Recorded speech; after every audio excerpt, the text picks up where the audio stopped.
All right, now we know what the problems are. How are you going to fix this? Well, the first thing is to convince yourself that you do, in fact, behave differently in different contexts.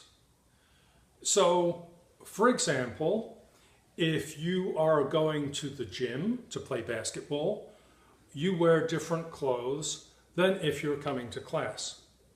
Oh, I'm sorry, that's a terrible example. My Berkeley students dress just as if they're going to the gym.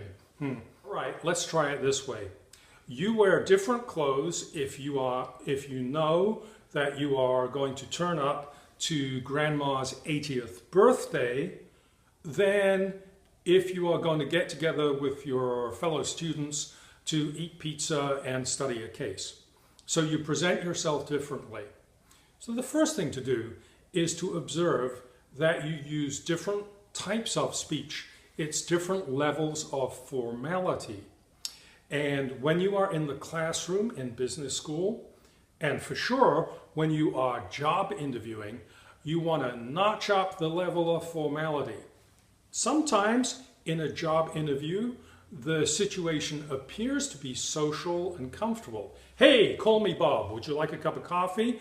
Yes, even though the interviewer interacts with you in a way which appears to be casual, the task demands are a higher level of formality. So turn that little switch in the back of your brain and make it a much higher level of formality. Here's the example I often give people. You might hear a really great joke that's very funny and includes a lot of swear words, and you'll go home and tell your roommate that joke, including the swear words. Now, when you go visit your grandmother, you might decide to tell the same joke, but guess what? You won't tell the swear words. And I guarantee, if you can suppress the swear words when you're talking to grandma, you can suppress the ums and ers when you are interviewing. So, how do we fix this stuff? First of all, practice in the classroom. Get rid of the likes, sort of, kind ofs. I mean, I think, speak directly and just don't use those imprecisions.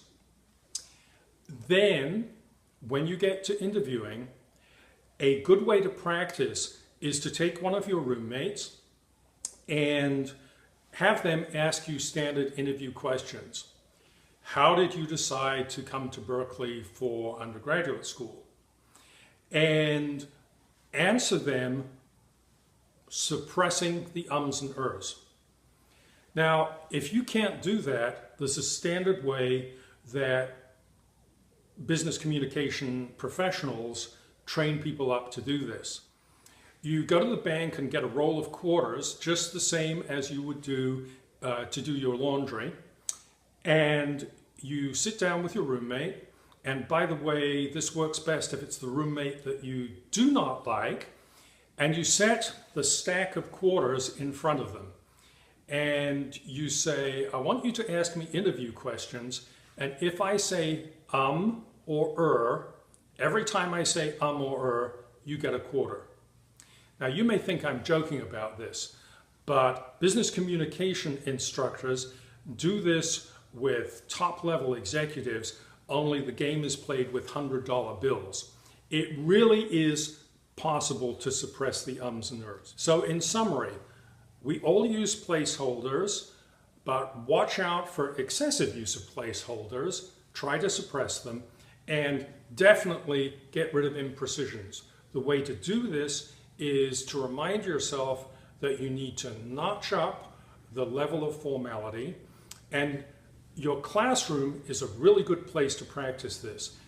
Even if everybody else in the room is talking with a great deal of imprecision, you can practice your best professional self.